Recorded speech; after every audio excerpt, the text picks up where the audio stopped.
इस वीडियो को लाइक करें, कमेंट करें, शेयर करें और चैनल पर पहली बार आए हैं तो चैनल को सब्सक्राइब करके बेल आइकन दबाना ना भूलें ताकि हमारी वीडियोस की जानकारी आपको लगातार मिलती रहे, हम और आप एक दूसरे से जुड़े रहें। सबको जय मसीह की भाई बहनों, मैं संजीव प्रतिदिन के वचन के साथ आपके सम्मुख उपस्थित हूँ। और आज मेरे पास जो सब्जेक्ट है अबॉर्शन है, और ये अबॉर्शन सबसे बिगेस्ट सिन है। आप माने या ना माने, मैं बता रहा हूँ, इसके खून के बदले खून का पलटा लेना, ऐसा पुराने नियम में लिखा है। और ये खून के बराबर ही सज़ा है, और इसके बदले में फांसी की सज़ा मिलती है। ऐसा जो है इंडिया में भी प्रावधान है। लेकिन क्या है, आज लोग इस अबॉर्शन को प्रेफर कर रहे हैं, दवाइयों को ले रहे हैं। बड़ा बच्चा हो गया है तो उसके लिए अबॉर्शन करवा रहे हैं, ऑपरेशन के द्वारा निकलवा रहे हैं। ऐसा ही कुछ बड़े देशों में हो रहा है, जैसे कि सबसे ज़्यादा आजकल सुपर पावर अमेरिका को ही बोलते हैं। आज अमेरिका के प्रेसिडेंट जो बाइडेन ने इस बात को लीगल करवा लिया है कि अबॉर्शन को लीगल करवा लिया। अगर 9 महीने तक भी है तो वो क्या है, अबॉर्शन को करवा सकते हैं। इजराइल देश ने, जहाँ इजराइल जिसे हम बताते हैं कि यरूशलेम है, वहाँ परमेश्वर का भवन है, वहाँ सबसे बड़ा सीन आपको पता है, वहाँ सबसे बड़ा सीन जो है वो अबॉर्शन है। वहाँ के लड़के लड़कियों को अपना फिगर बराबर रखना पड़ता है, नहीं तो जॉब नहीं मिलेगी। फौज की नौकरी के लिए, कई चीज़ों के लिए वहाँ मैक्सिमम जो है अबॉर्शन को प्रीफर करते हैं ताकि आपका फिगर खराब ना हो। आप सेलिब्रिटीज़, कितनी सेलिब्रिटीज़ करवाती हैं ये सब काम, 2-2, 3-3 गिरा देती हैं। तो क्या इस बात से वो खुश हो पाती हैं? क्या परमेश्वर इस बात से खुश है? मैं सच बता रहा हूँ, उन पर बहुत बड़ा परमेश्वर का क्रोध है। उन्हें रास्ता नहीं मिलेगा, मैं बता रहा हूँ, आगे को रास्ता नहीं मिलेगा। वो कंफ्यूज रहेंगे अपने डिसीजनों में, अपनी आत्मा उनके अंदर अंदर कचोड़ती रहेगी यदि उन्होंने इस बात से पश्चाताप नहीं किया। यहाँ पर जबकि ये सिन बहुतायत से हो रहा है, तो मनुष्य में नवजात शिशु की जब ये हार्ट आ जाता है ना, हार्ट बीट आ जाती है पहली, उस समय से उस व्यक्ति उसके अंदर प्राण और आत्मा आ जाती है। प्राण और आत्मा आ जाता है और वो शरीर लेना होता है, बाकी धीरे धीरे शरीर बन रहा होता है। तो उस समय से वो जीवित है। शायद उस 1 हफ्ते में ही वो जीवन उसके अंदर आ चुका है, जब से उसके अंदर हार्ट बीट आनी शुरू हो जाती है, वो हार्ट उसका काम करना शुरू कर देता है। अब आप देख लीजिए, बहुत बार ये देखा गया है कि जिन स्त्रियों ने अबॉर्शन कराया था वो मानसिक दबाव में, डिप्रेशन में के शिकार होती हैं, कभी भी सफल नहीं हो पाएंगी। ऐसी भावनाएं उनके अंदर रहती हैं, क्योंकि उस बच्चे की आत्मा और प्राण उस शरीर का अंग बना होता है। क्योंकि वो जो बीच में जो है नाल जुड़ी होती है, जो वो खाती है स्त्री, वो भी खाता है। जो उसको महसूस होता है वो उसको ही महसूस होती है। आपको विश्वास होगा या नहीं होगा, अगर जैसे वह स्त्री महसूस करती है, उसको ठंडा गर्म, खुशी, दुख, भूख, ये सारे एहसास जो स्त्री के अंदर हैं वो उस बच्चे के अंदर भी होते हैं। और बच्चे को जब भूख लगती है तो वह खाना मांगता है, और उस समय पर स्त्रियों को खाने की भूख भी लगती है और वो खट्टा खाना चाहती हैं, कोई भी ऐसी इच्छा करना चाहती हैं। यदि वो इच्छा पूरी नहीं होती तो वो बच्चा गर्भाशय की दीवार चाटता है, और जिससे उस स्त्री को और भूख लगती है, और वो भूख को पूरा करता है बच्चा, क्योंकि वो उसी में से सांस ले रहा है, उसी के मुंह से सांस लेता है, उसी के अंदर से खाना खाता है, उसी के अंदर से क्या करता है, उसकी भावनाओं को, विचारों को महसूस करता है। इसीलिए अधिकतर जो है स्त्रियों के नज़दीक होते हैं बच्चे। इतना पिता नहीं समझ सकता जितना स्त्री समझती है। और जब बच्चे को डर भी लगता है, आप मरियम और इलिशिबा की कहानी में आपको मैं बता देता हूँ, अच्छे से आप समझ सकते हैं। जब यूहन्ना इलिशिबा के गर्भ में था, वो 6 महीने का था, और मरियम पर नया नया जो था प्रभु का आत्मा के द्वारा छाया हुआ था, और वो यीशु मसीह की माता होने को तैयार थी। उस समय पर वो बच्चा जो है यूहन्ना, इलिशिबा के गर्भ में 6 महीने का बच्चा उछल पड़ा। और अब आप देखो वो प्रतिक्रिया कर रहा है। और जब अबॉर्शन या दवाई से मारना, सफाई करना, ऑपरेशन से उसको टुकड़े टुकड़े करके बाहर निकाला जाता है, क्या वो बच्चा विरोध नहीं करता होगा? वो बच्चा अपने हाथ से विरोध करता है, उन मशीनों को धकेलता है तो भी वो मशीनें उसे काट के बाहर निकालती हैं। कई बार उसे बाहर निकाला जा रहा होता है, वो बच्चा विरोध भी कर रहा है। बार बार उसके सिर को फिर मशीन के द्वारा पिघलाया जाता है और उसको उसको छेद किया जाता है और उसके बाद उसे हवा से खींचकर उसे टुकड़े से बाहर निकाला जाता है। ये सब वीडियोस में मैंने देखा है, इसीलिए मैं कह रहा हूँ। हमारे एक भाई प्रभु के दास, बहुत बड़े प्रभु के दास है बर्नार्ड, उनकी गवाही आपने सुनी होगी, जिन्हें उनकी माँ ने गरीबी के चलते गर्भ में दवाइयों से मार डालना चाहा और इतनी दवाइयाँ खाई कि वो अंदर ही अंदर जो है नीला हो गया। तो भी उसका बदन नीला तो पड़ा लेकिन वो मरा नहीं। ये परमेश्वर की इच्छा थी कि वो बचा हुआ है। अब मित्रों, परमेश्वर इस पाप से घृणा करता है, क्योंकि स्वयं बाइबल में लिखा है कि बालकों और दूध पीते बच्चों के द्वारा तूने स्तुति सिद्ध कराई। हालेलुया।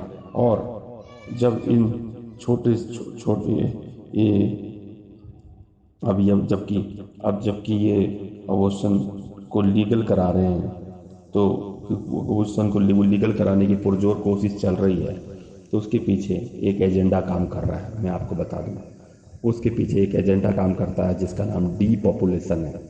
और ये और कोई नहीं, डीपॉपुलेशन देगा मतलब जनसंख्या को घटाओ। इस पर काम कौन कर रहा है?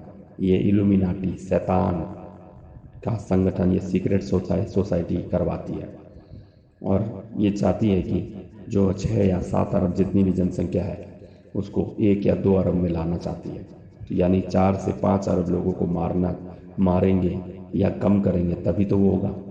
और कैसे होगा?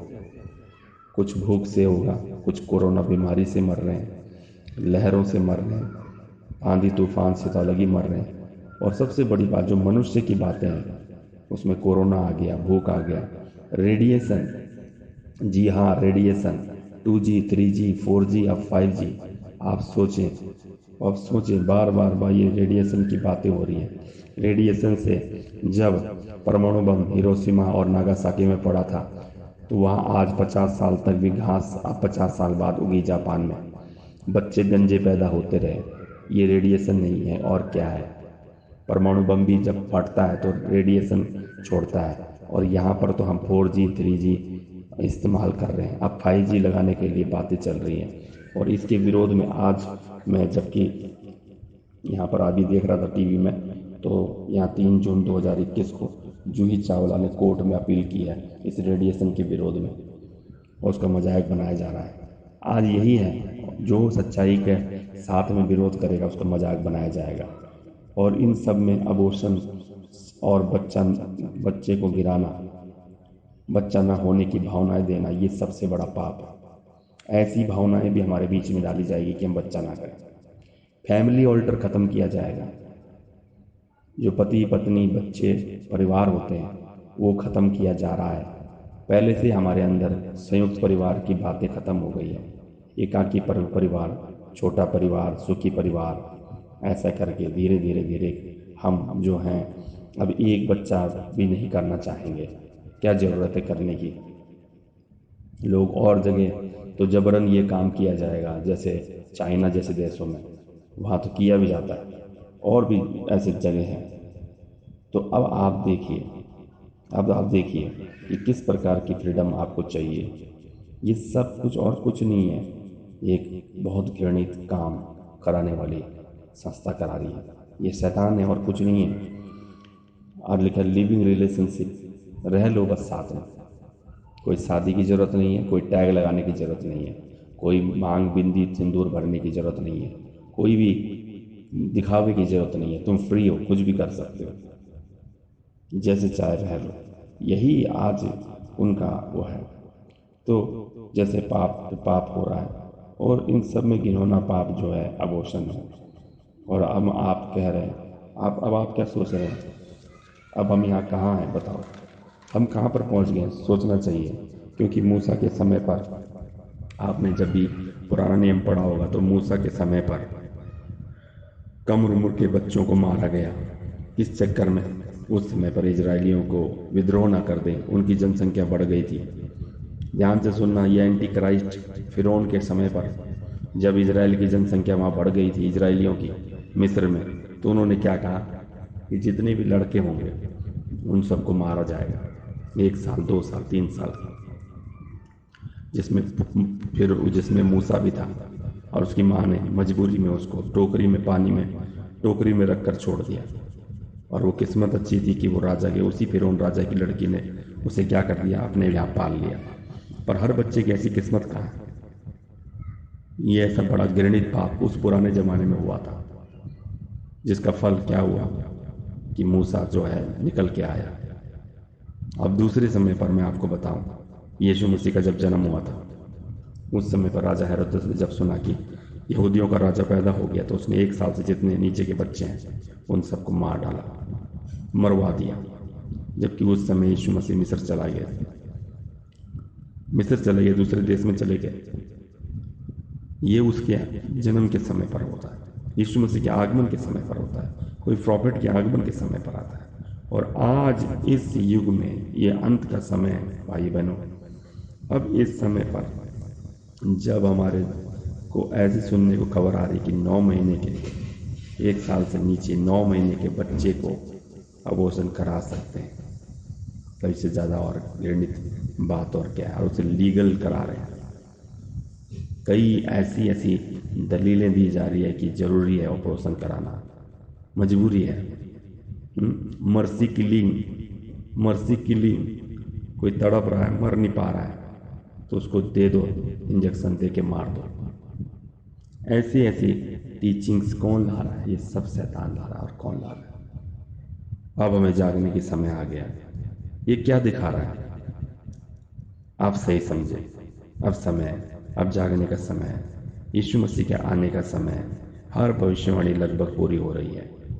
क्या आप और हम तैयार हैं? क्योंकि प्रभु के वचन में लिखा है, बाल को दूध पीते बच्चों के द्वारा मैंने स्तुति सिद्ध कराई। बाल को दूध पीते बच्चों के द्वारा मैंने सामर्थ की नींव डाली है। आओ, जबकि ये बच्चों पर इस प्रकार का अबॉर्शन, मृत्यु का बंधन, जिसमें अभी कोरोना की लहर बोल रहे हैं कि अभी बच्चों के लिए लहर बन रही है, इसे कैंसिल करें श्राप को। अन्यथा परमेश्वर का जो क्रोध है वो हमारे ऊपर पड़ेगा। और इससे ज़्यादा घृणित और कुछ नहीं है। आज सदोम अमोरा जैसी स्थिति ना हो जाए, हम प्रार्थना करें, घुटनों पर आकर के, और अबॉर्शन को बिल्कुल विरोध करें और सिखाएं, लोगों को समझाएं और अवेयर करें। क्योंकि परमेश्वर अपने चुने हुओं पर दया करता है। प्रभु के वचन में लिखा है, यदि वे दिन ना घटाए जाते तो एक भी ना बचता, पर चुने हुओं के कारण। तो आओ, आप उस चुनने वाली लिस्ट में शामिल हो और प्रभु आगमन के लिए तैयार है। सबको जय मसीह की।